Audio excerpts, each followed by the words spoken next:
ہر روز رات کا جب پچھلا پیر ہوتا ہے، تہجد کا وقت ہوتا ہے، اللہ کی رحمت آوازیں مارتی ہے. کیا آواز ہوتی ہے کوئی بخشش مانگنے والا میں اسے بخش دوں، ہے کوئی رزق مانگنے والا میں اسے رزق فراہم کروں. لیکن ہم خواب خرگوش کے مزے لے رہے ہوتے ہیں.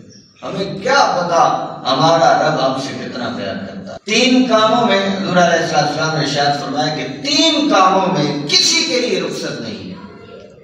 پہلی بات ارشاد فرمائی کہ والدین کے ساتھ نیکی کرنا، حسن سلوک کرنا، چاہے والدین مسلمان ہو یا کافر.